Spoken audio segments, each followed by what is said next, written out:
Confident group chairman CJ റോയിയുടെ മരണവുമായി ബന്ധപ്പെട്ട് ഞാൻ കൂടുതൽ വീഡിയോകളൊന്നും ഈ ചാനലിൽ എടുത്തില്ലെങ്കിൽ പോലും ഞാൻ ഇടക്കിടക്ക് ക്രൈം ഓൺലൈനിൽ ഇൻ്റർവ്യൂ കൊടുത്തിരുന്നതുകൊണ്ട് അതൊരാവർത്തന വിരസത ഉണ്ടാകും എന്ന് വിചാരിച്ചിട്ടാണ് ഞാൻ കൊടുക്കാതിരുന്നത്. ക്രൈം ഓൺലൈനിൽ തന്നെ 6,70,000 പേരോളം കണ്ടിട്ടുള്ള വീഡിയോകളുണ്ട്. കൂടാതെ ഇപ്പോൾ ഏറ്റവും ഒടുവിൽ ഇന്നലെയും കൂടി ഞാൻ അത്തരത്തിലുള്ള വീഡിയോകൾ എടുത്തിരുന്നു. ആ വീഡിയോകളിലെല്ലാം തന്നെ ഏറ്റവും പുതിയ അപ്ഡേറ്റ്സുകളെല്ലാം തന്നെ ഞാൻ പറഞ്ഞിരുന്നു.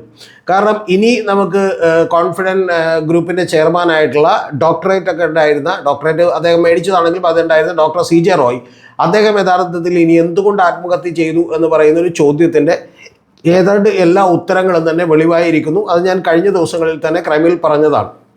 അപ്പോൾ അത്തരം കാര്യങ്ങളിൽ ഏതാനും ചില ചെറിയ പുതിയ അപ്ഡേറ്റുകളും അതുപോലെ ഇതുവരെ അവിടെ പറഞ്ഞിട്ടുള്ള കാര്യങ്ങളും ഒക്കെ തന്നെയാണ് നിങ്ങളോട് എനിക്ക് പറയാനുള്ളത്. CJ റോയ് കഴിഞ്ഞ 6 മാസമായി ഈ 2016 മുതൽ തുടങ്ങിയിട്ടുള്ള ചില ഇൻകം ടാക്സിൻ്റെ ചോദ്യം ചെയ്യലുകൾ, ഇൻകം ടാക്സിൻ്റെ അന്വേഷണങ്ങളെല്ലാം തന്നെ കഴിഞ്ഞ 6 മാസമായി റോയിയെ വരിഞ്ഞു മുറുക്കിയിരുന്നു എന്നുള്ളതൊരു യാഥാർത്ഥ്യമാണ്. അങ്ങനെ വരിഞ്ഞു മുറുക്കിയപ്പോൾ യഥാർത്ഥത്തിൽ ഇൻകം ടാക്സിൻ്റെ ഉദ്യോഗസ്ഥന്മാർ ഇദ്ദേഹം ആദ്യം അവർ വിചാരിച്ചിരുന്നത് ഇദ്ദേഹം കള്ളപ്പണം വെളുപ്പിക്കുന്നു എന്ന് വിചാരിച്ചപ്പോൾ പോലും ആദ്യം വിചാരിച്ചിരുന്നത് ഇവിടെ ഉള്ള ഈ പറയുന്ന വിൽപ്പന നടത്തുന്ന സ്ഥലങ്ങളിലൊക്കെ തന്നെ അദ്ദേഹം വലിയ വില കുറച്ചാണ് വിറ്റുകൊണ്ടിരുന്നത്. അപ്പോൾ വില കുറച്ച് അങ്ങനെ വിറ്റുകൊണ്ടിരുന്നത് ഇപ്പോൾ സർജാപൂരിലെ ചില ഡ്യൂപ്ലക്സ് ഫാക്ടറികൾ പോലും 85-90 ലക്ഷം രൂപക്കാണ് അദ്ദേഹം വിറ്റുകൊണ്ടിരുന്നത്. അതേസമയം 1 കോടി രൂപ അല്ലെങ്കിൽ 80 ലക്ഷം രൂപ വിലയുള്ള ചില പ്രോപ്പർട്ടികളൊക്കെ തന്നെ മാർക്കറ്റ് വില വരുന്ന പ്രോപ്പർട്ടികൾ സ്ക്വയർ ഫീറ്റ് നിരക്ക് വളരെ കുറച്ച് ഒരു 50-60 ലക്ഷത്തിനൊക്കെയാണ് അദ്ദേഹം വിറ്റുകൊണ്ടിരുന്നത്. അപ്പോൾ ഇത്തരത്തിലുള്ള വിൽപ്പന നടന്നപ്പോൾ പലപ്പോഴും അതൊക്കെ തന്നെ നമ്മുടെ സാധാരണ നാട്ടിലുള്ളതുപോലെ ഒരു സ്റ്റാമ്പ് പേപ്പറിൽ വില കുറച്ച് കാണിക്കുകയാണ് എന്ന് മാത്രമാണ് ആദ്യമേ തന്നെ ഇൻകം ടാക്സുകാർ വിചാരിച്ചിരുന്നത്. പക്ഷെ പിന്നീട് അവർക്ക് മനസ്സിലായി അങ്ങനെയല്ല, പകരം ഇവിടെ ഒരു 30%, 20% ഒക്കെ പേയ്മെൻറ്റ് മേടിച്ചതിന് ശേഷം വിദേശത്ത് ഇദ്ദേഹം NRIകൾക്കാണ് കൂടുതൽ വിറ്റുകൊണ്ടിരുന്നത്. അപ്പോൾ അവിടെയൊക്കെ തന്നെ പേയ്മെൻറ്റ് അദ്ദേഹം വിദേശത്ത് വാങ്ങിക്കുകയാണ്.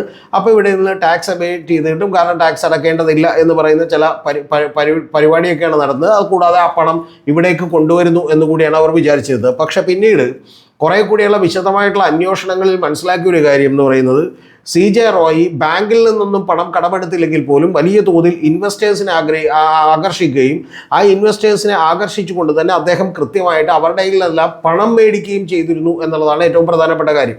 അപ്പോൾ അങ്ങനെ വരുന്ന ഒരു അന്വേഷണം നടന്ന് ഇത് മുറുകിക്കൊണ്ടിരുന്നപ്പോൾ എന്ത് സംഭവിച്ചു എന്ന് ചോദിച്ചിട്ടുണ്ടെങ്കിൽ കേരളത്തിലെയും ഇന്ത്യയിലെയും ഒക്കെ ഇത് ഇൻകം ടാക്സും അതുപോലെ തന്നെ എൻഫോഴ്സ്മെൻറ്റ് ഡയറക്ടറേറ്റ് പോലുള്ള ഏജൻസികളൊക്കെ തന്നെ ദുബായിലേക്ക് ഗവൺമെൻറ്റുമായി ബന്ധപ്പെട്ട് UAE ഗവൺമെൻറ്റുമായി ബന്ധപ്പെട്ട് ചില കത്തിടപാടുകൾ നടത്തുകയും ആ കത്തിടപാടുകൾ നടത്തുമ്പോൾ അതും റോയ്ക്ക് വലിയ ബുദ്ധിമുട്ടുകൾ ഉണ്ടാക്കി. കാരണം യഥാർത്ഥത്തിൽ റോയ് അവിടെ വളരെ ക്ലീൻ ആയിട്ടുള്ള അവിടെ അക്കൗണ്ടിലുള്ള പണം എവിടെ നിന്നാണ് വന്നത് എന്നൊന്നും സാധാരണ UAE ഗവൺമെൻറ്റുകളൊന്നും ചോദിച്ചിരുന്നില്ല. നിയമത്തിൽ ചില വ്യത്യാസങ്ങളൊക്കെ ഇത്തവണ കുറച്ചുകൂടി കർക്കശമാക്കിയിട്ടുണ്ടെങ്കിൽ പോലും അങ്ങനെ അവർ കാര്യമായിട്ടുള്ള ഇടപെടലുകൾ നടത്തിയിരുന്നില്ല.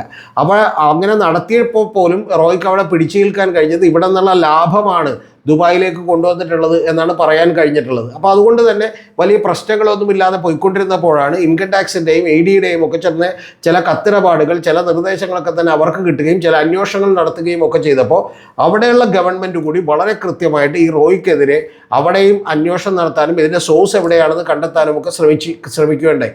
അപ്പോൾ അത്തരം ചോദ്യങ്ങളിൽപ്പെട്ട് അദ്ദേഹം വലിയ തോതിൽ വലഞ്ഞിരുന്നു. ഇത്തരത്തിലുള്ള അന്വേഷണങ്ങൾ നടക്കുന്നത് അറിഞ്ഞതോടുകൂടി സ്വാഭാവികമായിട്ടും ഈ ഇൻവെസ്റ്റേഴ്സിൻ്റെ അടക്കം ലിസ്റ്റ് ഇത്തരത്തിലുള്ള അധികാരികൾക്ക് കൊടുക്കേണ്ടി വരും എന്ന് പറയുന്ന ഭയമുണ്ടായിരുന്നു. ആ ഇൻവെസ്റ്റേഴ്സ് അധികാരികൾക്ക് കൊടുക്കേണ്ടി വരുന്ന കാര്യത്തിൽ യഥാർത്ഥത്തിൽ നമുക്കറിയാലോ ഇപ്പോൾ ഇന്ത്യയിലെ അടക്കം പൊളിറ്റീഷ്യൻസ് ഉണ്ട്, അത്തരത്തിലുള്ള ആളുകളുണ്ട്. അപ്പോൾ അവരുടെ എല്ലാം പേയ്മെൻറ്റിൻ്റെ വിശദാംശങ്ങൾ ഇവർക്ക് കൊടുക്കുക എന്ന് പറയുന്നത് തന്നെ ഒരു വലിയ സമ്മർദ്ദമായിരുന്നു. അങ്ങനെ സമ്മർദ്ദമായപ്പോൾ അവരൊക്കെ തന്നെ ഞങ്ങളുടെ പേരുകൾ കൊടുക്കില്ല എന്നും ഞങ്ങൾ പണം തന്നിട്ടുണ്ടെന്ന് പറയേണ്ട എന്നും പകരം ഞങ്ങൾ തന്നിട്ടുള്ള പണം തിരികെ തരണമെന്ന് കൂടി അവരെല്ലാവരും തന്നെ ആവശ്യപ്പെട്ടിരുന്നു. അങ്ങനെ ആവശ്യപ്പെട്ടപ്പോൾ സ്വാഭാവികമായിട്ടും CJ റോയുടെ ഒരു ലൈഫ് സ്റ്റൈൽ തുടരുക എന്നുള്ളത് തന്നെ വലിയ പ്രതിസന്ധിയായി തീർന്നു. കാരണം അദ്ദേഹം, ഞാൻ നേരത്തെ തന്നെ നിങ്ങളോട് പറഞ്ഞിട്ടുണ്ടായിരുന്നു, കാരണം ITC ഗാർഡനിയ പോലെയുള്ള ഹോട്ടലുകളിൽ ഒരു നിരയിൽ, അതായത് ഈ പറഞ്ഞ ഒരു ഫ്ലോറിൽ അങ്ങനെ തന്നെ റൂമുകൾ എടുക്കുകയും അത് വർഷങ്ങളോളം തന്നെ മാസങ്ങളൊക്കെ തന്നെ അവിടെ താമസിക്കുകയും ചെയ്യുന്ന ഒരു ലൈഫ് സ്റ്റൈലാണ് അദ്ദേഹത്തിന് ഉണ്ടായിട്ടുള്ളത്. സാധാരണ കേരളത്തിലും ഇന്ത്യയിലും ഒക്കെ സമ്പന്നരുടെ ലിസ്റ്റിലൊന്നും വലുതായിട്ട് അദ്ദേഹം പെട്ടിട്ടില്ലെങ്കിൽ പോലും അതിനേക്കാളൊക്കെ വലിയ ഒരു ജീവിതമാണ് എന്ന് പറഞ്ഞാൽ ബുക്കാട്ടിക്ക് കാറൊക്കെ വളരെ അപൂർവം ആളുകൾക്ക് ഉള്ളൂ. അപ്പോൾ അത്തരത്തിലുള്ള 50 കോടി രൂപയുടെ കാറൊക്കെ മേടിക്കുന്ന, അല്ലെങ്കിൽ അത്തരത്തിൽ 12 കോടി മുതൽ 50 കോടി രൂപയുടെ കാറുകൾ മേടിക്കുന്ന 12ഓളം റോൾസ് റോയ്സുകളുള്ള അത്തരത്തിലുള്ള വലിയൊരു ലക്ഷറി ലൈഫാണ് അദ്ദേഹം നടത്തിക്കൊണ്ടിരുന്നത് എന്നുള്ളതാണ് വാസ്തവം. അപ്പോൾ അത്തരത്തിലുള്ള കാര്യങ്ങളൊക്കെ തന്നെ വലിയ ബുദ്ധിമുട്ടാവുകയും കൂടാതെ ഈ അന്വേഷണങ്ങളിലൂടെ അദ്ദേഹം ആകെ വരിഞ്ഞു മുറുക്കപ്പെടുകയും ചെയ്തപ്പോൾ അദ്ദേഹത്തിന് വലിയ ഡിപ്രഷൻ ഉണ്ടാവുകയും വലിയ തോതിൽ അദ്ദേഹത്തിന് മാനസികമായി ചില ആരോഗ്യ പ്രശ്നങ്ങളടക്കം ഉണ്ടാവുകയും അതിന് അദ്ദേഹം ചികിത്സ തേടുകയും മരുന്ന് കഴിക്കുകയും ഒക്കെ ചെയ്തു എന്നുള്ളതാണ് വാസ്തവം. അപ്പോൾ അങ്ങനെയൊക്കെ സംഭവിച്ചുകൊണ്ടിരുന്നപ്പോൾ ദുബായിലും അതുപോലെ തന്നെ മറ്റ് പല സ്ഥലങ്ങളിലുമൊക്കെ തന്നെ പുതിയ പ്രൊജക്റ്റുകൾ അദ്ദേഹം അനൗൺസ് ചെയ്തിരുന്നു. ആ പുതിയ പ്രൊജക്റ്റുകളൊക്കെ തന്നെ നടക്കാതെ വരികയും അതിനുള്ള ഇൻവെസ്റ്റേഴ്സിനെ കിട്ടാതെ വരികയും ഒരു ഫിനാൻഷ്യൽ ക്രൈസിസുകളിലേക്ക് അദ്ദേഹം എത്തിപ്പെടുകയും ചെയ്തു. അതോടൊപ്പമാണ് നിങ്ങൾ അറിയേണ്ടത് തീർച്ചയായിട്ടും ഇത്തരത്തിലുള്ള അന്വേഷണം കൂടി വരിഞ്ഞു മുറുക്കുകയും ഒരുപക്ഷെ ഏറ്റവും ഒടുവിൽ ഇൻകം ടാക്സ് ഡിപ്പാർട്ട്മെൻറ്റൊക്കെ സാധാരണ ചെയ്യുന്നൊരു കാര്യം, അവർ ചോദിച്ചാൽ ആവശ്യത്തിന് സമയം കൊടുക്കാറുണ്ട്, അല്ലാതെ അവർ നിർബന്ധിക്കാറില്ല വരണമെന്നൊന്നും. പക്ഷേ അന്ന് വരണമെന്ന് നിർബന്ധം പിടിക്കുകയും അവർ അന്വേഷണം കടുപ്പിക്കുകയും അവർ CJ റോയ്ക്ക് കിട്ടിയിട്ടുള്ള ഒരു സ്റ്റേ, ഇനി അന്വേഷണത്തെ തടസ്സപ്പെടുത്താനുള്ള ഒരു സ്റ്റേ കിട്ടിയപ്പോൾ അത് വെക്കേറ്റ് ചെയ്യാൻ ആവശ്യപ്പെടുകയും ചെയ്തു എന്നുള്ളതാണ് ഏറ്റവും പ്രധാനപ്പെട്ട കാര്യം.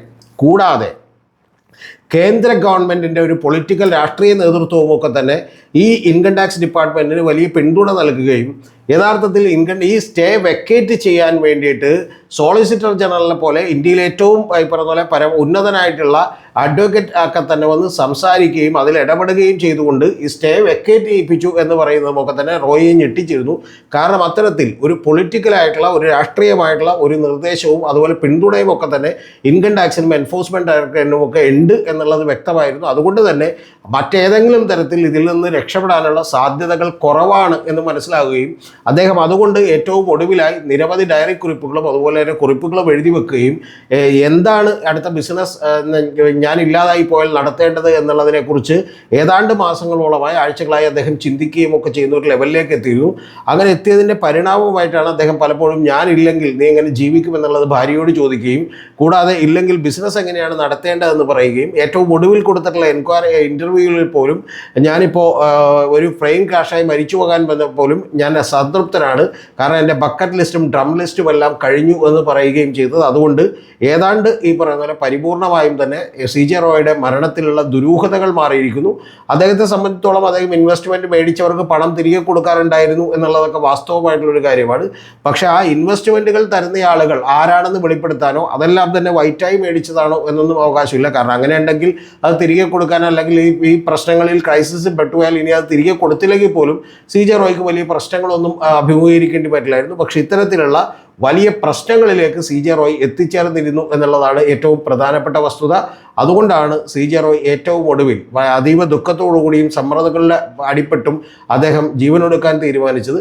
അതുകൊണ്ട് അത് തന്നെ അദ്ദേഹം ഏതാണ്ട് ഒരാഴ്ചയായി അതിനുവേണ്ടി മാനസികമായി വലിയ പ്രിപ്പറേഷനിലായിരുന്നു എന്നാണ് നമ്മൾ മനസ്സിലാക്കേണ്ടത്. ഈ വരുന്ന കഴിഞ്ഞ വെള്ളിയാഴ്ച അദ്ദേഹം അത് ജീവനൊടുക്കാൻ വേണ്ടി തീരുമാനിക്കുന്ന ദിവസം തന്നെ അദ്ദേഹം വെടിയേറ്റ് മരിക്കുമ്പോൾ അന്നും അവിടെ ഇൻകം ടാക്സിൻ്റെ ഉദ്യോഗസ്ഥന്മാരുണ്ടായിരുന്നു. പക്ഷെ അവരത് റെയ്ഡോ സർവേ ഒന്നും നടത്തുകയല്ലായിരുന്നു. പകരം കൊടുത്തിട്ടുള്ള ഡോക്യുമെൻറ്റുകൾക്ക് ചില ക്ലാരിഫിക്കേഷൻ ആവശ്യപ്പെടാനാണ് അവർ വന്നത്. ആ ക്ലാരിഫിക്കേഷൻ ഈ ഡിസംബർ 3 വേണം എന്നുള്ളത് കൂടി അവർ നിർബന്ധം പിടിക്കുകയും ഇദ്ദേഹത്തോട് വിദേശത്ത് നിന്ന് ഇങ്ങോട്ടെത്താൻ അടിയന്തരമായി ആവശ്യപ്പെടുകയും ചെയ്തു എന്നുള്ളതാണ്. അപ്പോൾ അതിൻ്റെ ഏറ്റവും വലിയ ഒരു പീക്ക് പോയിന്റിലേക്ക് അദ്ദേഹം എത്തിയിരുന്നു. ദിവസങ്ങളായി ഉറക്കമില്ലാതിരുന്നു, മാനസിക സമ്മർദ്ദത്തിലായിരുന്നു, അതിന് അദ്ദേഹം പലപ്പോഴും മരുന്ന് കഴിച്ചിരുന്നു. അതിൻ്റെ എല്ലാറ്റിൻ്റെയും ഒടുവിലാണ് ഇത്തരത്തിലുള്ള ഒരു ദുരന്തം ഉണ്ടായത് എന്നുള്ളതാണ് വസ്തുത.